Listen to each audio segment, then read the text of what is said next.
지난 2018년 12월 15일 그 일명 선풍기 아줌마로 이렇게 불리던 한혜경 씨가 57세의 나이로 생을 마감했습니다. 20대의 가수로도 활동했던 분인데요. 이 한혜경 씨는 약간 네모진 턱을 좀 고쳐보겠다고 성형수술을 했는데 마음에 들지 않았던 모양이에요. 거듭 수술을 하고 급기야는 불법 성형수술을 하게 되었고, 그 부작용으로 인해서 얼굴이 비정상적으로 부풀어 오르는 그런 지경이 되어서 크게 고생을 하게 되었죠. 2004년 한 지상파 방송에 출연하면서 그분의 안타까운 사연이 알려졌고요. 여러 사람의 도움으로 좀 수차례 그 수술을 하면서 좀 나아지나 싶었는데 결국 그 생을 마감하게 되었습니다. 그분의 사연이 더욱 안타까운 것은요, 그분의 젊은 시절 사진 때문이에요. 그분의 20대의 사진을 보면 아니 어디 내놔도 참 빼어난 미모로 그렇게 칭찬들 만한 분인데 왜 성형을 하려 했을까? 그리고 저렇게 좀 부작용으로 오랫동안 고생하시다 안타까운 생을 마감했는데요. 여러분, 이분의 안타까운 이야기 이면에는 우리 사회에 만연하고 있는 외모지상주의가 자리 잡고 있죠. 외모지상주의, 일명 루키즘이라고 하는데요. 이 이야기는요, 이 말은 뉴욕타임즈의 칼럼니스트인 세파이어라는 분이 2000년도에 했던 말이고요. 인종, 성별, 종교, 이념 등에 이어서 새롭게 등장한 차별적 요소로 외모를 지목하면서 부각되기 시작했습니다. 외모가 개인 간의 우열뿐만 아니라 인생의 성패까지 좌우한다고 믿어서 지나치게 외모에 집착하는 경향, 이것을 외모지상주의라고 하지요. 여러분, 우리도 굉장히 여기에 만연되어 있어요. 깊이 물들어 있어요. 2014년에 우리나라 대학생들을 상대로 한 설문조사에서요, 취업을 위해 성형을 할 수 있겠느냐라는 질문에 여학생들의 24.1%가 그렇다고 대답했고, 남학생들의 6.8%가 긍정적으로 대답을 했습니다. 이제 11월이 되면 우리 고3 수험생들이 시험을 보는데, 수능 시험을 보잖아요. 수능 시험을 마치면 가장 먼저 하고 싶은 것이 뭔가? 성형수술이라는 거예요. 먼저 섬기던 교회에서 고등학교 3학년 학생들이 시험이 끝났는데 그 다음 주에 다 이러고 왔더라고요.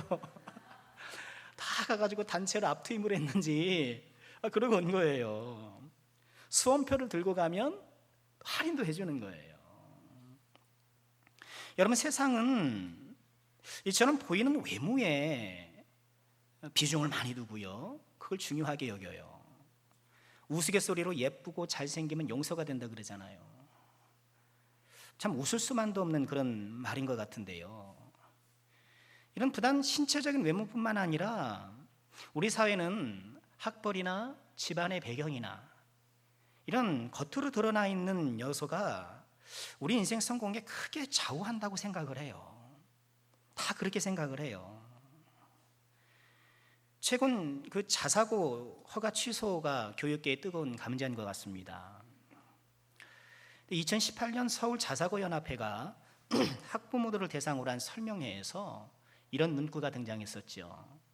1등급은 1등급처럼 살고 7등급은 7등급처럼 산다.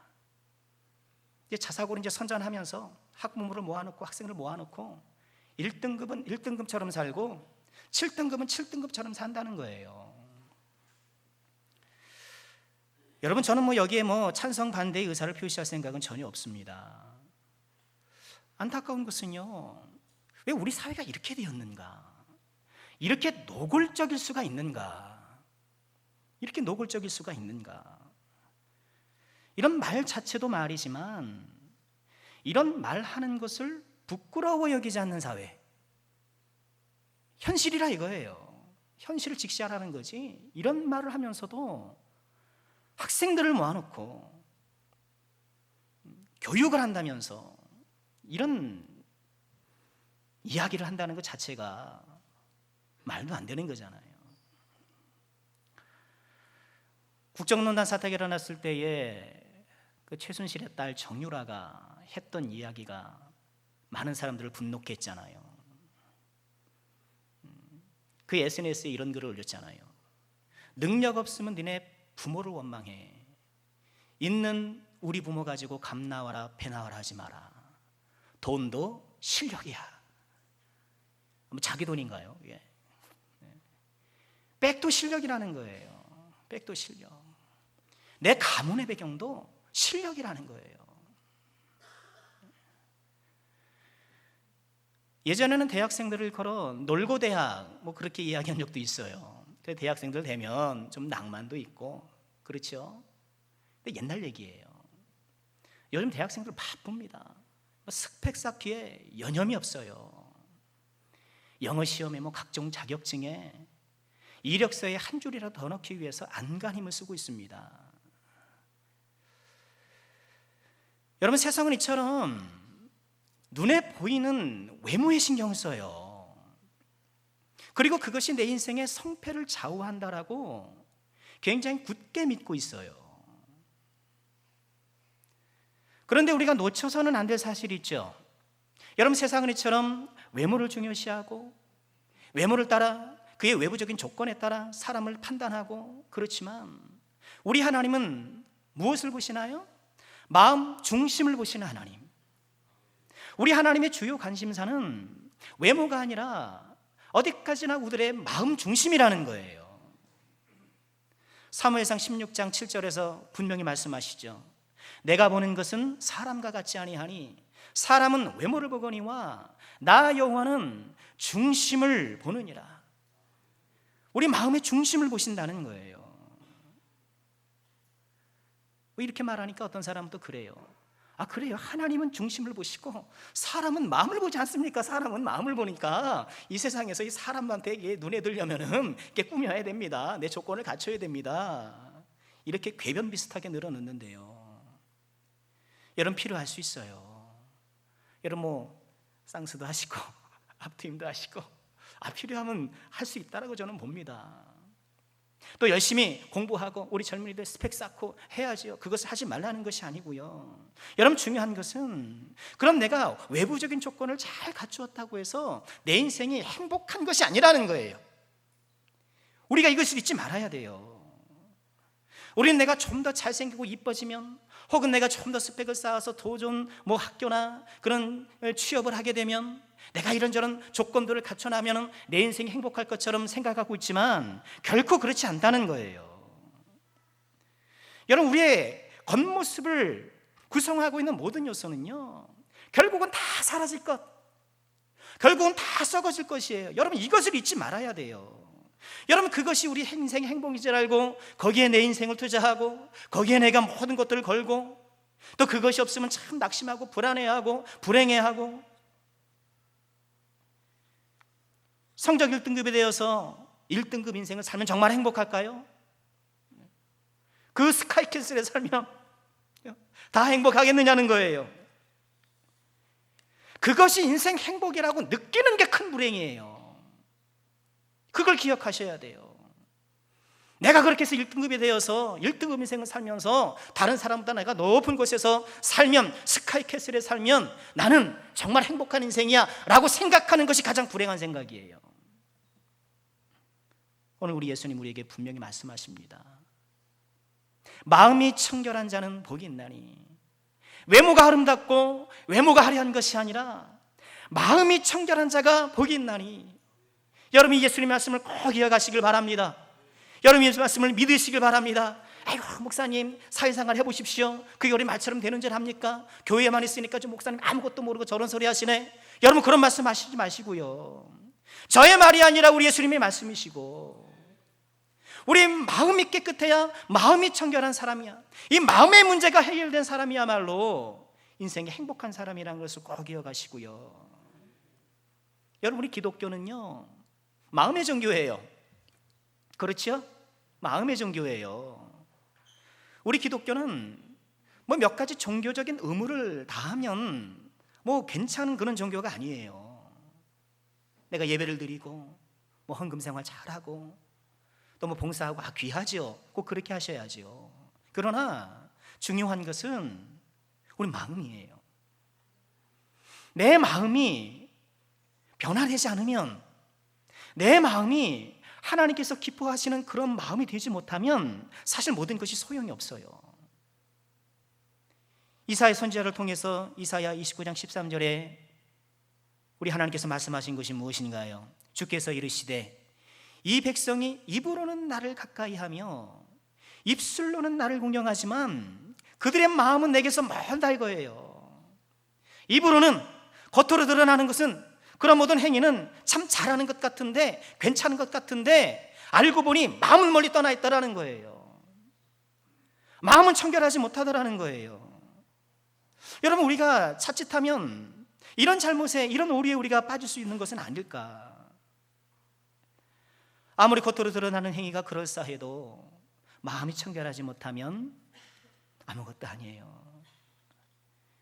예수님께서 그 철두철미한 바리새인들을 향하여 하신 말씀이 뭔가요? 누가복음 11장 39절에 이렇게 말씀하셨죠. 주께서 이르시되 너희 바리새인은 지금 잔과 대접의 겉은 깨끗하나 너희 속에는 탐욕과 악독이 가득하도다. 겉은 깨끗한 것 같으나, 멀쩡한 것 같으나, 문제없는 것 같으나 너희 속은 지금 탐욕과 악독으로 지저분하다는 거예요. 바리새인들 어떤 사람들입니까? 일주일에 2번씩 금식해요. 철저하게 11조 생활합니다. 그러나 그들의 마음을 꿰뚫어 보시는 우리 예수님 앞에 그들의 마음이 합격점을 받지 못한 것이죠. 사랑하는 성도 여러분, 예수를 믿는다는 것은요, 마음으로 믿어 의에 이르는 거예요. 그렇죠? 마음으로 믿어 의에 이르는 것, 이게 예수 믿는 거예요. 또 예수를 믿는다는 것은요, 마음을 새롭게 함으로 변화를 받는 거예요. 예수를 믿는 건 그런 거예요. 우리 남성교회 모든 권속들은요, 우리 하나님께서 우리의 외모, 우리 외부적 조건이 아닌 마음을 보신다는 것, 우리의 겉모습이 아닌 우리의 속모습을 보신다는 것을 꼭 기억하고, 오늘 우리 예수님 말씀하신 것처럼 청결한 마음을 소유하여 복을 받으시는 죄종들 다 되시기를 주님의 이름으로 축원합니다. 그러면 마음이 청결하다는 것은 무엇일까요? 우리는 어떻게 마음을 청결하게 할 수 있을까요? 2가지만 적용하고 싶습니다. 첫 번째는요, 청결한 마음은 더러운 것을 싫어하는 마음이에요. 청결한 마음은 더러운 것을 싫어하는 마음이에요. 우리가 청결한 마음이 되려면요, 좀 더러운 걸 싫어할 줄 알아야 돼요. 여러분, 가끔 보면 우리 주변에 청소를 좀 잘 안 하시는 분들이 계시죠. 그런 분들이 간혹 있어요. 쓰레기가 쌓여 있고 곳곳에 그냥 때가기가 잔뜩 끼어 있는데 치우지도 않고 닦지도 않고 그냥 무던하게 막 그렇게 지내는 분들이 계셔요. 좀 안 씻는 분들도 계시죠. 좀 안 씻는 분들도 더러 계셔요. 여러분, 제가 이래봬도 촌놈입니다.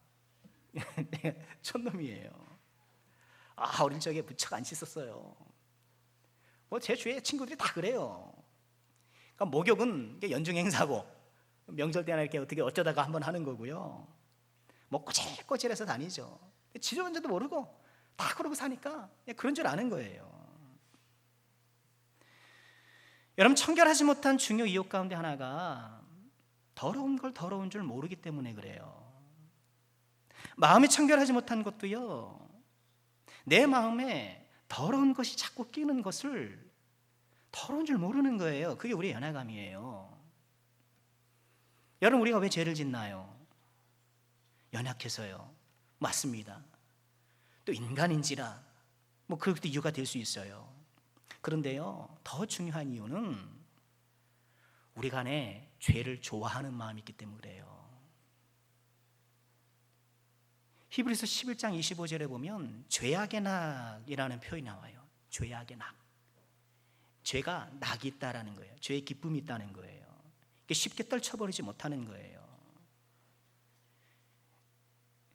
개가 자기가 토한 것에 돌아가고 돼지가 그 더러운 구덩이에 도로 눕는 것처럼 우리가 죄가 더러운 줄 모르고요, 은근히 즐기기 때문에 죄를 짓는 거, 우리가 이걸 인정해야 돼요. 우리는 싫으면 안 해요. 그렇죠?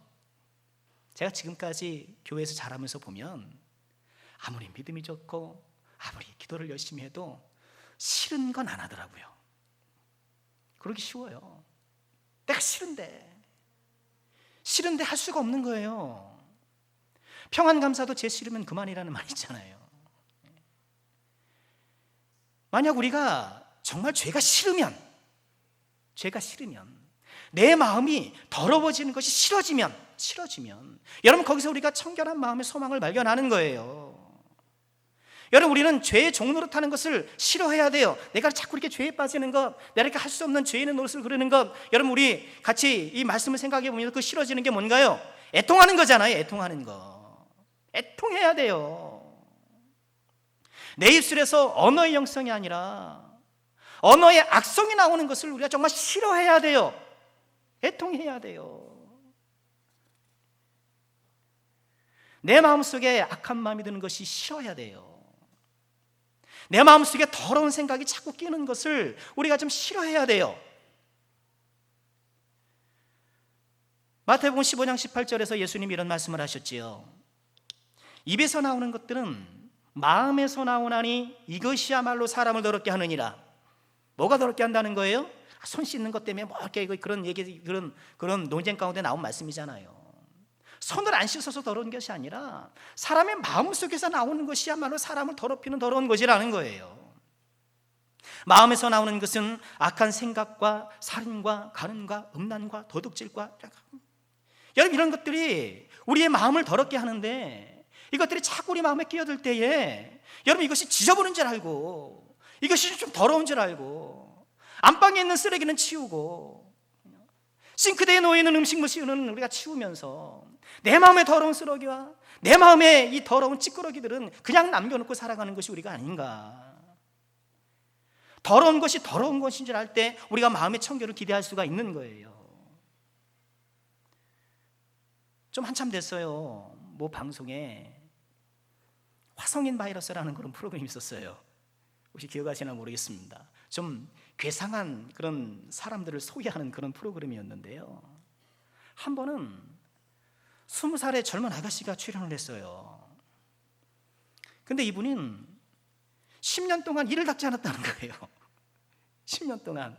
혹시 보셨어요? 10년 동안 이를 닦지 않았다는 거예요. 마지막으로 이를 닦은 것이 초등학교 3학년 때, 그것도 엄마가 닦아줘서. 그때 이후로 이를 안 닦았다는 거예요. 방송에서 그의 치아 사진을 보여주는데 뭐 가관이죠. 누런 것들, 이 누런 이빨에 뭐 이물질이 잔뜩 끼어 있고, 뭐 보기만 해도 뭐 미간이 찌푸러지는데요. 이를 닦지 않은 이유가 가관이에요. 왜 이를 닦느냐는 거예요. 눈에 보이지도 않는데, 내가 내 눈에 보이지도 않는데, 이런 데 보인다 이거죠. 눈에 보이지도 않는데 그 이를 왜 닦냐는 거예요. 그리고 내 이빨 내가 안 닦는데 뭐 그게 뭐 잘못됐냐, 뭐 이러는 거예요. 여러분, 우리가 우리 마음의 더러움을 방치하는 것도 이와 비슷한 심산이 아닐까. 사람들이 못 보잖아요. 우리 마음은 볼 수가 없잖아요. 우리 마음은 안전해요. 그 더러워도 들킬 염려가 없어요. 표정 관리만 잘하면.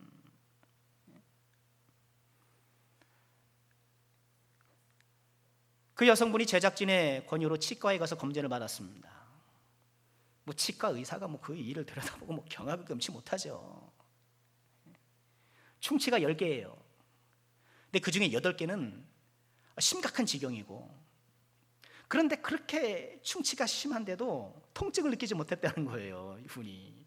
그래서 그 치과 의사 하시는 말씀이, 이 정도에 되는데 통증을 느끼지 못하는 것은 치의료계의 연구 대상입니다. 그러더라고요. 연구 대상이라는 거예요. 잇몸이 다 망가져서 스케일링 할 때 물을 쏘잖아요. 물만 써도 잇몸에서 피가 철철철철 나는 거예요. 나이는 20살인데 치아 건강은 40, 50대 그렇게 되었다는 거예요. 여러분, 더러운 것은 그냥 더러운 것으로 끝나지 않아요. 여러분, 더러운 몸이 더러워지면 건강을 해치는 거예요. 그런 것처럼 더러운 마음은 우리의 영적 건강을 파괴해요. 우리가 이것을 꼭 기억해야 합니다. 그저 마음의 생각대로 딱 지나가는 거니까, 그냥 사라지는 거니까, 뭐 누가 보는 것도 아니니까 여러분 그렇게 방치할 수가 없다라는 거예요.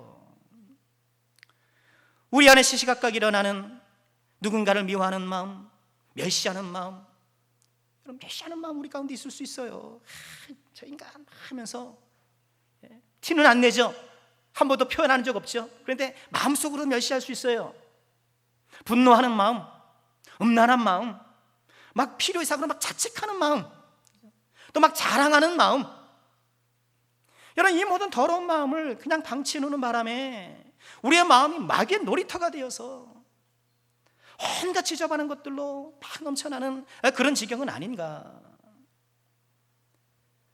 잠언 4장 23절 말씀에 우리 하나님께서 이런 말씀을 하셨어요. 우리 함께 읽어볼까요? 함께 합니다. 모든 지킬 만한 것 중에 더욱 내 마음을 지키라. 생명의 근원이 이에서 남이니라. 아멘. 여러분, 우리가 지켜야 될 것들이 얼마나 많습니까? 우리가 직장도 지켜야 되죠. 가정도 지켜야 되죠. 우리 건강도 지켜야죠. 인간관계도 지켜야 되죠. 지켜야 될 것이 너무너무 많지만 그것들 중에 특별히 무엇을 지켜야 된다는 거예요? 우리 마음을 지켜야 된다는 거예요. 마음을 깨끗하게 정결하게 지켜야 된다는 거예요. 거기서부터 생명이 나타난다는 거예요. 여러분, 정결한 마음이 복이라는 것을 꼭 기억하시고요. 더러운 마음을 더러운 줄 알고 싫어할 줄 아는 그런 청결한 마음을 지닌 우리 모두가 될 수 있기를 주님의 이름으로 축원드립니다. 마음이 청결한 자가 되기 위해서 우리가 해야 될 두 번째 적용은요, 진실한 사람이 되는 거예요. 진실한 사람이 되는 것. 청결한 마음은 곧 진실한 마음 아니겠습니까? 진실한 마음을 갖는 거예요. 여러분, 진실하다는 것이 뭔가요? 여러분, 진실이 뭐예요? 우리 교회 또 신앙생활 열심히 잘하시는 오진실 성도님이 계신데, 진실이 뭐예요? 진실은요, 겉과 속이 같은 거예요. 이게 진실한 사람이에요. 겉과 속이 같은 것. 여러분, 진실한 사람이 마음이 깨끗한 사람이에요. 이 진실한 사람이라는 것을 좀 말을 살짝 바꾸면 뭔가요? 정직한 사람인 거예요. 우리가 마음이 청결한 사람, 진실한 사람, 겉과 속이 같은 사람이 되려면요, 우리는 정직을 훈련해야 돼요. 우리 정직한 사람이 되어야 돼요. 여러분, 정직에는 우리의 마음을 깨끗하게 하는 능력이 담겨 있어요. 그래서 우리가 정직하게 말하고 정직하게 행동하면 우리 마음이 깨끗해져요. 반대로요, 더러운 죄에는 늘 거짓이 동행해요. 그러니까 죄를 짓는 곳에는 언제나 거짓말이 함께해요. 죄와 거짓은 단짝이에요. 일전에 오후 예배 때에도 한번 소개했는데요, 그 서울 노원구에 있는 서울 광염교회 조현삼 목사님이시라는 분인데, 그분이 한 책에서 그런 내용을 소개한 적이 있어요. 그 목사님이 그분의 은사님과 또 몇몇 그 제자분들과 함께 남한강변의 한 모텔에 이렇게 투숙하게 되었나 봐요. 모임이 그쪽에서 있어서. 그 목사님이 집에 전화하려고 모텔의 공중전화 앞에서 이렇게 기다리고 있는데 앞에 한 여성이 전화를 하고 있더랍니다. 근데 뭐 듣게 되죠. 전화 통화 내용을 듣게 되죠. 근데 그 여성분이 그런다는 거예요. 여보, 여기 영안실인데 친구가 상을 당해서 오늘 같이 있어줘야 될 것 같아요. 오늘 못 들어갈 것 같아요. 그러더라는 거예요. 그 목사님 그 모텔이 영안실인지를 처음 알았다고요. 죄를 짓는 곳에는 언제나 거짓말이 따라가요. 거짓말이 죄고요, 죄를 지을 때는 늘 거짓말을 하게 되어 있어요. 죄가 거짓말과 짝을 이루는 것처럼요, 은혜는 정직과 짝을 이뤄요. 더러운 마음이 거짓말과 함께하는 것처럼 청결한 마음은 정직과 함께하는 거예요. 그러니까 정직한 사람이 돼야 우리 마음이 청결해질 수 있어요. 여러분, 다윗을 기억하잖아요. 밧세바 스캔들을 일으키잖아요. 죄를 감추기 위해서 온갖 거짓을 다 동원하잖아요. 밧세바가 임신한 것을 감추기 위해서 전장에 있는 우리에게 특별 휴가를 줘가지고 집에 보내잖아요. 그렇게 남편이 쓰인 것처럼 위장하려고 그렇게 거짓을 꾸밉니다. 뜻대로 되지 않죠. 충직한 우리아가 집에 들어가질 않는 거예요. 우리 전우들은 다 지금 전장에서 지금 한 데서 자고 있는데 나 혼자 어떻게 편해서 잘 수 있겠습니까? 집에 안 들어가요. 그러니 어떻게 합니까? 최전방으로 보내요. 최전장으로 보내서 무리한 전투에 투입시켜서 적군의 손에 죽게 하잖아요. 아무도 모를 것이라고 생각했지만 하나님은 알고 계셨고, 하나님은 나단 선지자를 보내사 이 다윗의 감추어진 죄를 폭로하셨죠.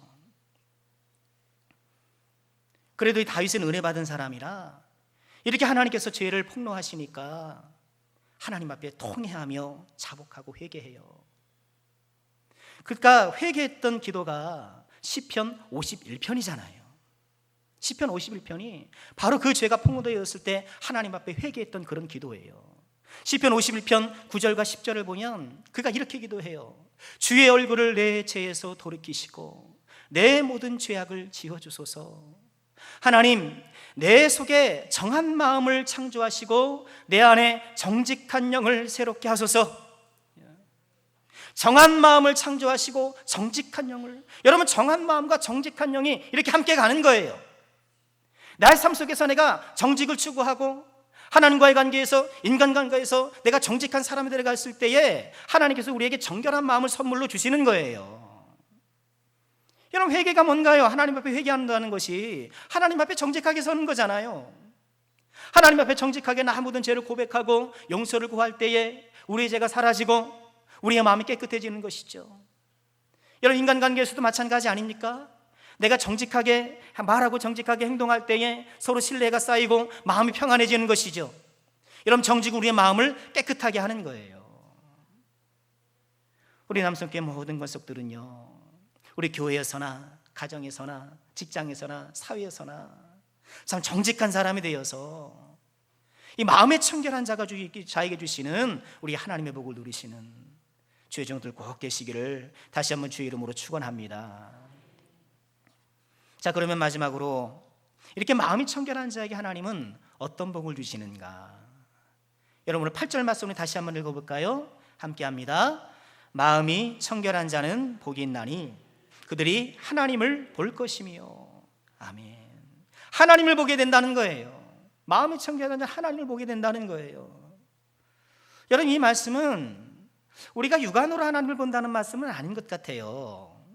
그렇죠? 여러분, 이 성경에서 우리의 육체의 눈으로 하나님을 직접 본 사람은 없어요. 또 우리 하나님은 영이시기 때문에 우리가 볼 수 있는 어떤 형체를 가지신 분이 결코 아니에요. 형체가 없으신 분이기 때문에 하나님의 형체를 가상해서 혹은 상정해서 어떤 그런 그 우상을 만드는 것이 금지되잖아요. 또 우리가 하나님의 영광의 광채를 직접 겪게 된다면 우리는 죽게 될 거예요. 우린 죄인이라 그걸 감당할 수가 없어요. 하나님의 영광의 광채를 감당할 수 없고요. 이사야 선지자도 그랬잖아요. 하나님의 영광 환상으로 보았을 때에 그가 뭐라고 고백했습니까? 화로다 나여 망하게 되었도다. 화로다 나여 망하게 되었도다. 이렇게 두려워했고요. 여러분, 삼손의 아버지 마노아, 그 사람도 여호와의 사자를 본 후에 우리가 하나님을 보았으니 반드시 죽으리로다, 막 그렇게 하면서 몹시 두려워 떨었던 거예요.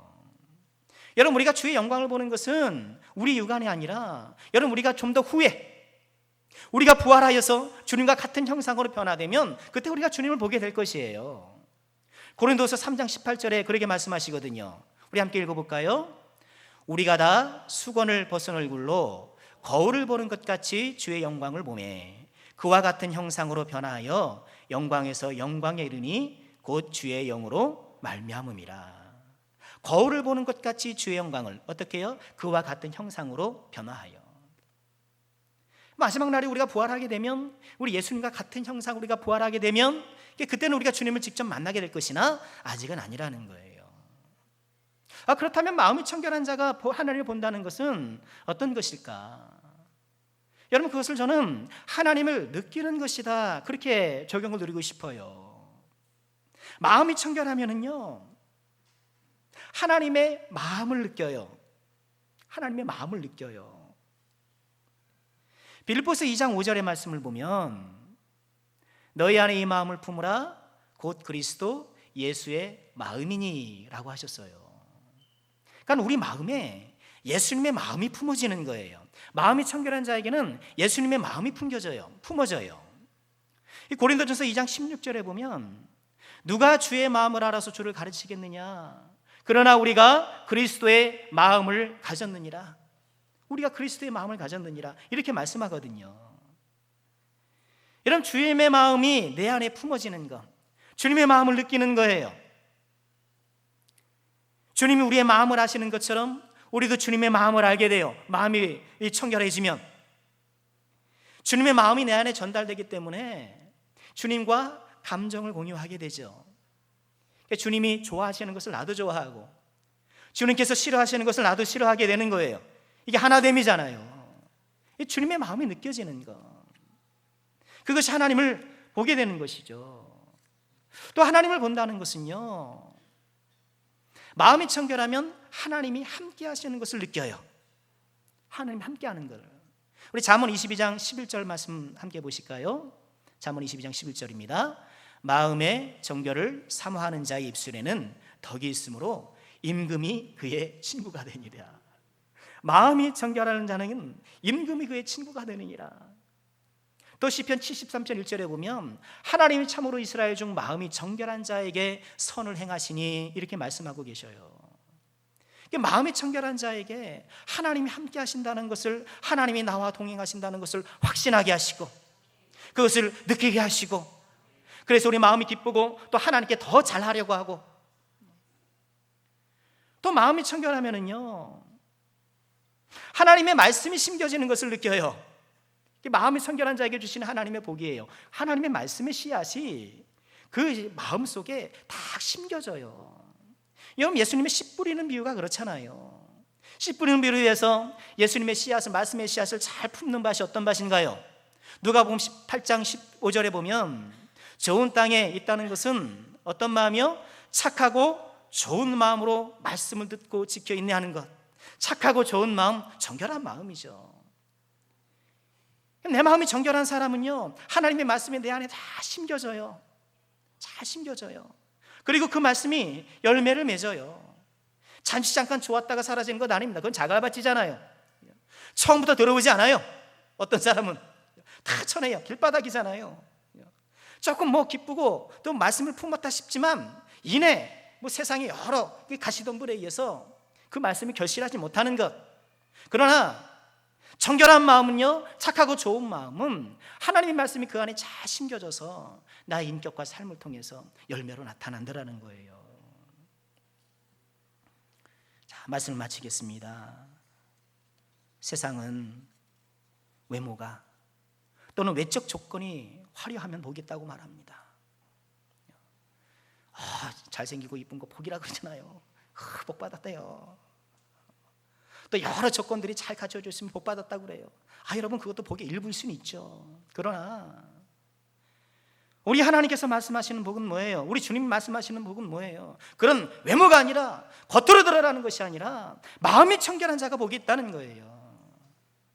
우리 하나님은 언제나 우리 마음을 보신다는 것을 잊지 마시기 바랍니다. 마음이 더러워지는 걸 싫어하는 우리가 좀 됩시다. 싫어하는 우리가 됩시다. 또 하나님과 사람 앞에 정직한 우리가 됩시다. 우리 성령 은혜 가운데에 마음이 청결한 자가 되어서 지금도 살아 역사하시는 하나님을 생생하게 경험하며 살아가는 우리 모두가 될 수 있기를 주의 이름으로 축원합니다.